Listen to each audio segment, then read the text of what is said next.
Picture this. You're in the early 2000s, where German car engineering was at its peak. Mercedes had their magnificent E55 AMG, which blended luxury and performance, and Audi had an RS6 with a Lamborghini engine, but with 2 turbos. What did BMW have? Well, something better. The BMW M5 V10, naturally aspirated, no turbos, and an absolutely impeccable exhaust note. An exhaust note which is comparable with almost any car, new or old. You would have to spend 10 times the amount of money to find a car with a better exhaust soundtrack. Don't let all this talk about the exhaust note fool you, though, as the Super Saloon reaches 60 miles per hour from standstill in a very impressive 4.5 seconds. And will go all the way to 205 miles per hour. Absolutely insane figures for a mid-2000s performance saloon. And it being a BMW, the driver has full engagement, especially when you activate M mode, which, just like Jeremy Clarkson said, changes everything. Shifts becoming more faster, more responsive. The engine revs higher, and all 500 plus horsepower is activated. Additionally, just like all M5s, there is plenty of room for your family and friends, thanks to the spacious layout and large boot. Both the front and rear seats are very comfortable, almost as comfortable as the 7 Series, which in itself is a big compliment. And if that isn't enough, the touring model comes with a larger boot, perfect for long journeys. On a side note, try to stay away from using the iDrive infotainment system, as it's slow, unresponsive, and doesn't do what you intend it to. This issue can be resolved if you choose to upgrade to a modern Android Auto Apple CarPlay system.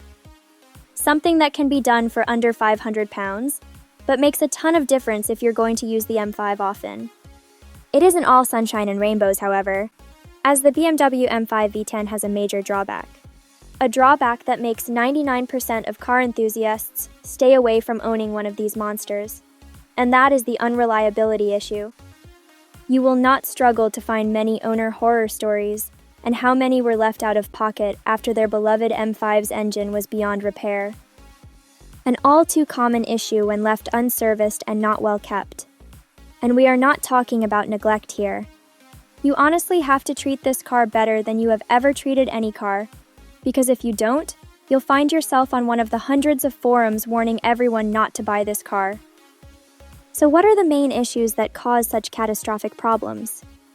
Well, first it's the infamous rod bearings, which tend to fail when the car is driven before the engine warms up, and when thicker engine oil is used.